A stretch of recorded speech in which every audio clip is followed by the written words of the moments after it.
Good morning, champion.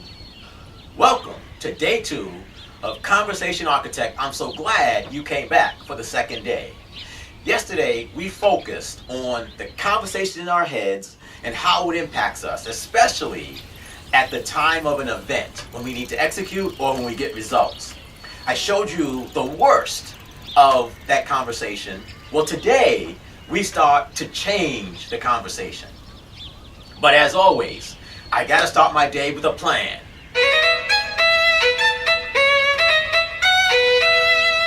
You know what? Today, I don't have to shave because I hate shaving. And I have no meetings except with you, and you've already seen me like this, so hey. Then I've gotta exercise. Every day, I gotta exercise.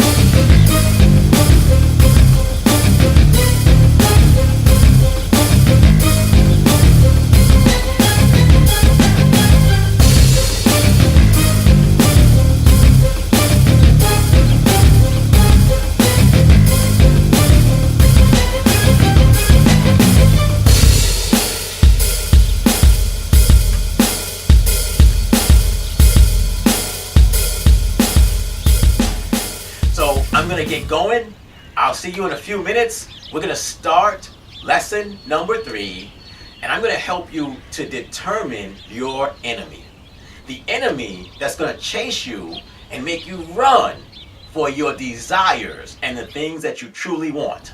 And then in lesson 4, we're gonna talk about a declaration, which is so much more powerful than a simple, stupid goal.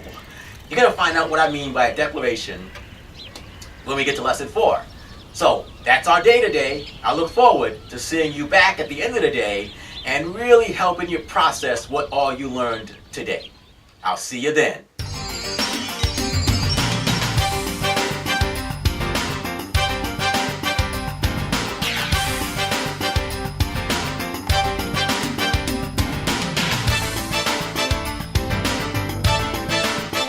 So it's been a while since we had our first 2 lessons, and now you're back with lesson 3. How are you feeling? How's the last few days been? It's been better. Okay. I can identify that voice in my head, and when I start feeling like, okay, I really don't feel like doing this, or I know I should be doing something and something else in my head seems like it wants to come up, I identify that for me to achieve my goals, I need to continue to work hard and do work. So we have awareness now.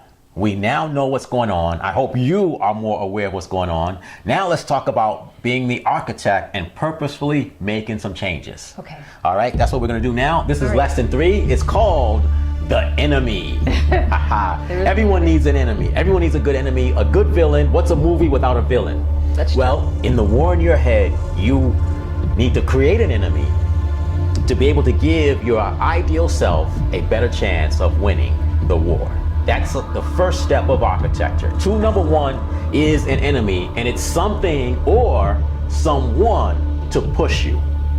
See, we think of goals as things we're attracted to, so it's pulling us. Right. But some of us, psychologically and realistically, we need something to push us. We need something to run from, something to push us, so that we have both the carrot and the stick. Oh, okay. That sounds good. So you, me, and you have 3 potential and real enemies. This is not something we make up. No, it's gotta be This is real enemies that we can actually run from. So if you'll step back so they can see your side. The first potential enemy is the real reason or reasons you are not executing. So if I were to ask you, before we started taking this program, same for you, why weren't you doing the things you needed to do? Sometimes it was basically, I think, afraid of asking people for them to, I guess, asking them about the product, or asking them to actually come on board. So just fear. Just fear. Fear. So fear, first one. What else? And don't look. What else? I think the other thing was sometimes I was afraid, maybe it's the same thing. I thought people, they won't buy that. I guess I was prejudging people. Prejudging? Okay. So I am her husband in real life and in this program. So I do have some advantages of knowing her, whereas I don't have that with you, at least not yet, but you do know you. So some of the things that come up, I can tell one problem for her is poor time management. You are easily distracted. You're doing 12 things at once, and that'll keep you from doing the one thing that you really need to get done. I think that's being a woman. You think that's being a woman? That's good. Well, we want to be a successful marketer also. Not poor time management, but doing a lot of things at once. All right. Well, anyway, poor time management, procrastination. For some people, it's just a procrastination. For others, it's no inspiration. Nothing from within makes them want to do these things. And for others, it's low belief that if they did it, it would actually work out. Oh, okay. So some of these may be for you, some may be for you, some of these have been for me. And I promise you, someone who's not really motivated or inspired to accomplish their goals is dealing with these issues. But this is one, the real reason you are not executing. And by the way, executing means doing what it takes to accomplish your goal. So as a marketer, it's meeting new people, making phone calls, making contacts, doing good presentations, and following up. Second potential enemy is the situation you don't want. Then you have to explain that one. So we are in marketing, or we're in business, or we have this career as a sales and marketing professional for a reason, because we want to be successful. Right. If we aren't successful, there's going to be consequences. Right. I don't know what the consequences are for all of us, but we have consequences, and those consequences are a situation we don't want. Exactly. So in my life, I've been broke. I've had no money. It is no fun. It's not something I ever want to do again. So that's something that would be my enemy. I do not want this situation in my life. I don't know what it is for you. Is that your pushing? That is my pushing, because I don't want to ever be broke and have no money again. That's a pusher. That will push. That's my enemy. Not wanting to be broke is my enemy. I don't want to borrow money from people. I don't want to feel like someone's helping me out of pity. If we fail in our marketing careers, it means we go back to a real job for the rest of our lives and other people tell us what to do. There's a lot of consequences if we just think about it that can be our enemy and really push us in those times when we're saying, I don't feel like doing this. Well, I don't feel like working, getting up in the morning, driving through rush hour traffic. I don't feel like not having any money. I don't feel like having a boss tell me what to do. I like what I'm doing. So that's the situation you want to identify that you don't ever want to have happen. So that pushes you. Gotcha. The third potential enemy is those who doubt you, those who make you angry, those who want you to fail. Now, I work with single moms. Right. And a lot of single moms have a lot of anger towards their children's father. That's understandable. And people who are divorced, or people who, for whatever reason, who say, oh, you're not going to be good at that. It's not going to work. You're going to fail. Those people can become our enemies, not mortal enemies, sure, but in terms of, I want to prove them wrong. Their rejection of me is going to push me forward. Right. So those are the three potential enemies. How many enemies do you see there that you have? Well, I think, I guess I can admit to poor time management, because I don't tend to prioritize things sometimes. Definitely fear. And I guess sometimes I can procrastinate. I think those two go together. Sometimes that's the whole thing with poor time management. And make sure you're thinking about this too. I guess there's probably something else, but I can't think of. That's all I see probably on the board, I guess. So what I want you to do is be a little bit clearer about your enemy. Pick that enemy. When this is over, pick your enemy. Again, you have three choices. The real reasons you fail, the situation you don't want. Is there a situation you don't ever want? Oh, sure. I don't ever want to retire from my job right now, and know that I never succeeded in the dreams or the beliefs that I wanted to follow. So you don't want to know that you didn't give it your all. I didn't give it my all. And then there may be someone in your life who either angers you, that you have anger with, that doubts you, or someone that's trying to help you to fail. So here's what we do with our anger, with our enemy. We must commit to, number one, identifying, hating, and then defeating these real reasons. Okay? We identify it, and we got to soul search sometimes. We got to hate it. Like, I hate this feeling. If you know that fear is going to cost you something, you can hate it, and then you're fighting it. So that'll help you to defeat it. Okay. Second, we must never let this happen. Whatever that situation is we don't want to be in, we got to make a commitment Sure. Not to live that life, even if we have to see us in that life to push ourselves when we're about to procrastinate or whatever else we're going to do. Right. And then my theory is, if someone is trying to hurt you, if you have anger issues with someone, when people doubt you, the best thing you can do is not get mad. Getting mad serves no purpose. Being depressed, giving in, serves no purpose. Let success be your best revenge. Because That's then excellent. it's positive for you, and all they can do is shake their head and go, wow, I can't believe they did that. I can't believe they did that. And trust me, you will so we know people who get anger, make them do really ridiculous things. It can go the opposite way, for sure. But how does that help you, except for that minute that it might make you feel better? But when you let success be your best revenge, it stands forever that you were successful, and they spend forever wondering how you did it.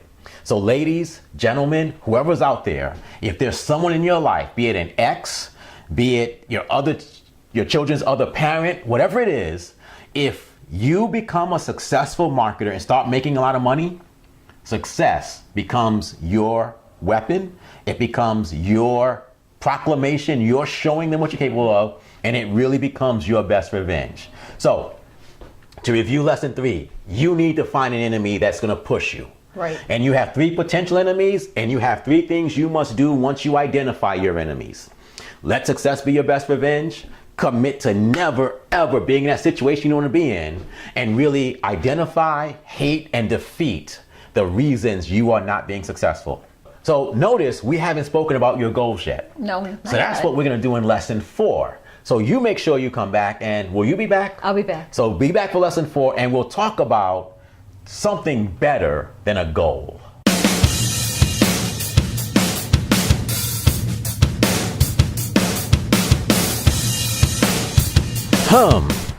An enemy, huh?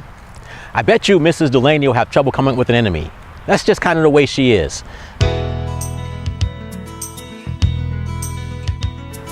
So I thought that it would be a good idea to tell you a little bit about myself. I am, as you know, Mark Delaney. I'm the owner of ChampionsUniversity.com. And I am, in essence, a researcher. I have been studying the most successful people in the world for the last 27 years. And I've noticed that they have a lot of things in common, and my whole business is about teaching what those commonalities are. Over the last few years, I've begun to study athletic champions, people who do really well in sports and athletics, to see what they have in common.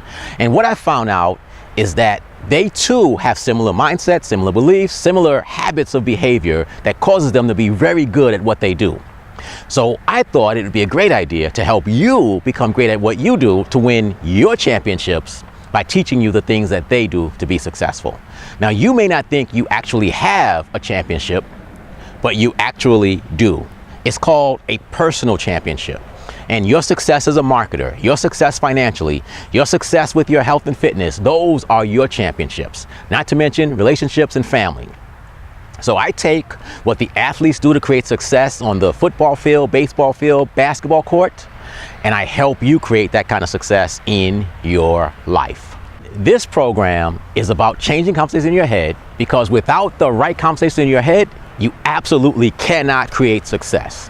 It's one of those things that you can have all the skills, you can have all the motivation, inspiration, but unless you're able to change the conversation in your head and allow yourself to talk yourself into doing the things it takes to be successful, you will never actually be successful. So that's what I want to help you do today. I want to help you change the conversation, and when we come back to lesson 4, we're going to teach you how to set what's called a declaration that's absolutely beats the heck out of every goal you've ever set. So that's what we're going to do when we come back in lesson 4.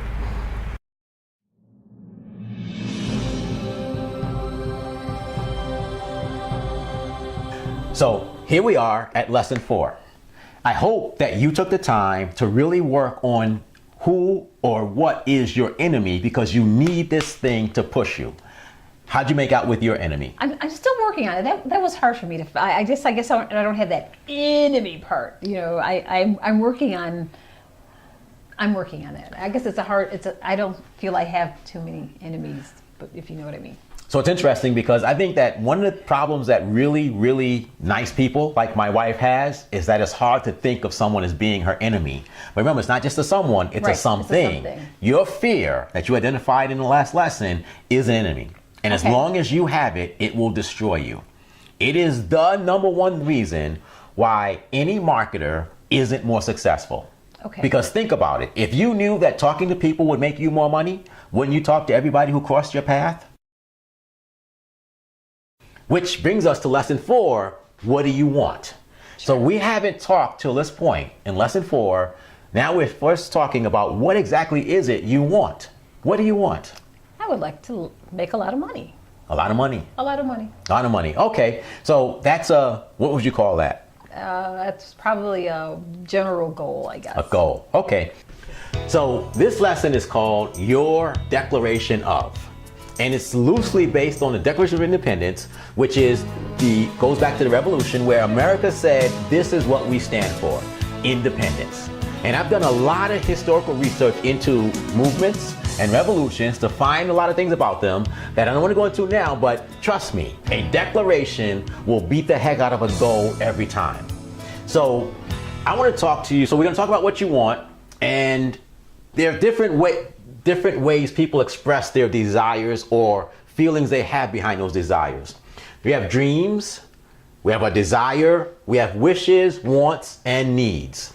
I'm going to just say this to you, that these are all different forms of goals. And you've been through goal training before, Sure. where they tell you it must be positive, you must have a deadline, it must be specific. Those are the 3 big rules of goal setting. Right. And I'm going to tell you that this is better than say I need something or I want something or I wish for something, but it's not good enough to help your real self to help your ideal self beat your real self. Your real self loves goals because they're easy to defeat. Now, in America, I'm probably committing some kind of a blasphemy by saying goal setting is not enough. I understand that, and I'm willing to stand here and defend it. Because when you set what percentage of the population do you think has a goal or a desire to make more money? Oh, gee. Probably 80%. Just say everybody. Everybody wants to make more money. You have a goal to make more money. Is it sufficiently motivating you to do what it takes to make it? It hasn't so far. How about you? You have a goal to make more money. That's why you're a marketer. That's why you're here. Has it motivated you to do what it takes to make more money? And my answer is probably no for well over half of the people in this country. And it's probably higher than that. So if a goal is not enough, what do we need? Architects, rule number 2. Remember, rule number 1 was find an enemy. Right. Rule number 2 is create a declaration that consists of 3 things. Okay. So a goal is one statement, yours, I want to make more money. I wanted this, I wanted that. That's a goal. I don't care how positive it is. I don't care what deadline you give it. I don't care how specific it is. It comes down to I want something. Okay. So I'm saying, instead of saying what you want, you need a success. So here's what I mean. More money is a benefit. Sure. More money can come to you in a lot of ways. You could play the lottery. Sure. Have you ever woken up on a Sunday morning and read the newspaper and read about Jane Smith, a nice suburban mother who was arrested for embezzlement?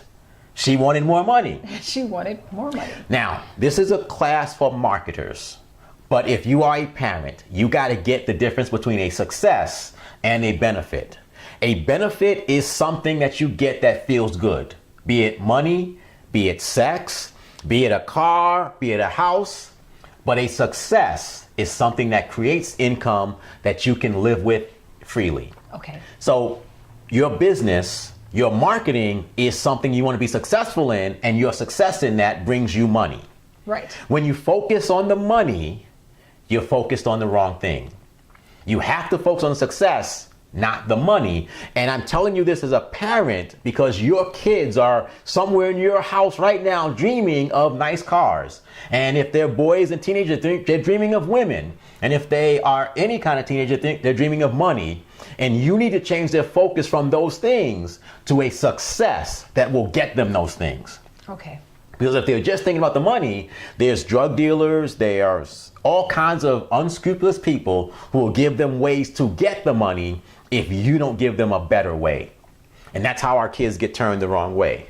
So that's a success over a benefit. Okay. So in your case, it's not money anymore. It's not your goal. It's a certain level in your business that's going to generate the income you want. Right. So I want to be whatever it is, you want to name it, and claim it.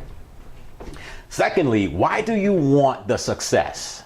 If you made more money, what specifically would allow you to do in your life today? Well, it would change my lifestyle because I could make a career change. Okay. I could plan my day the way I would want to plan my day. I would be freedom. Freedom. Right. You want to create this success to get more money so that you could have more freedom to have control over your day. Freedom, control, all those things. Right. That's what you want to do with the success. What do you want to do with your success? If you suddenly made more money, what is it that it would mean to you? Because that is much, much more appealing to your subconscious and to you than just more money. Sure. But here's the real big one. All right. All right. If you got the money, you were able to make the changes to and have freedom, what will you do with your success? So now you've got money, you've got more time. I've got the freedom. How do you make the world a better place? How do you make your world a better place? Well, I would like to adopt some children who are waiting parents. I would like to do that. Probably little boys. I'm a boy mom. Okay, so in other words, what you're saying is if you could create the world in your image, you'd be in a position to be a foster mom and help kids and rescue kids from their situations. I would. And what about you?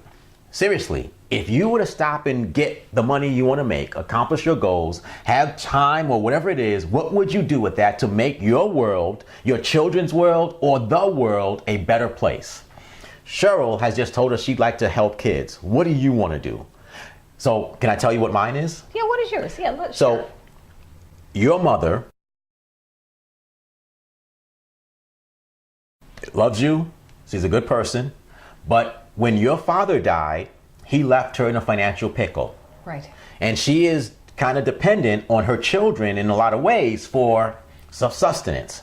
And my dream is that you will never have to do that. That I will make enough success, that I will create something to create an income that will last both of us for as long as we both shall live and will never need or depend on anyone.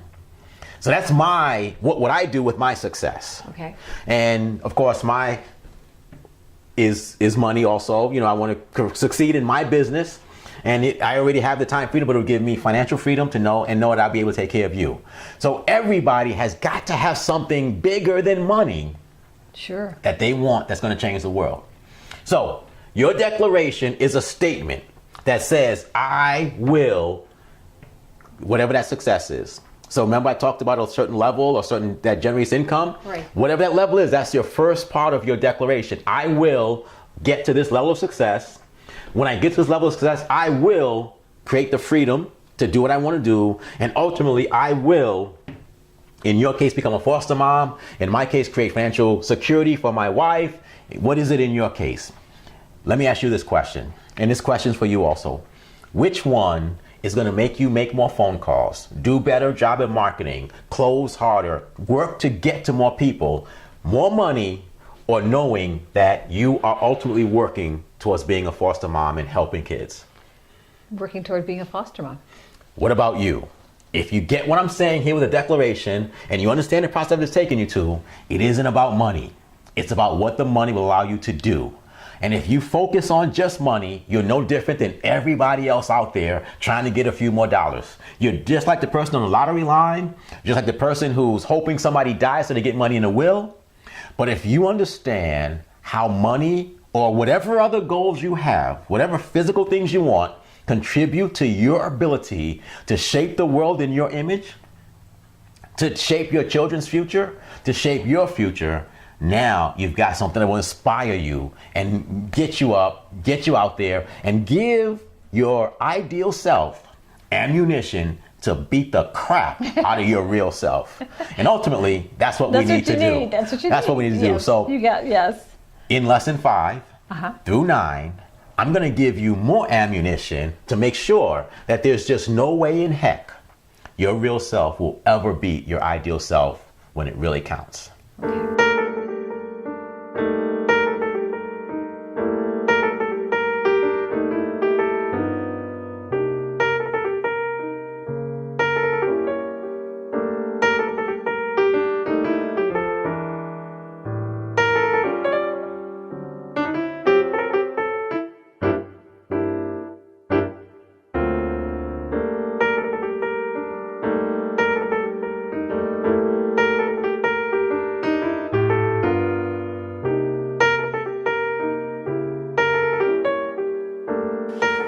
So that's another day together. I really enjoy this. I hope you're getting something out of it, and I hope you'll come back tomorrow.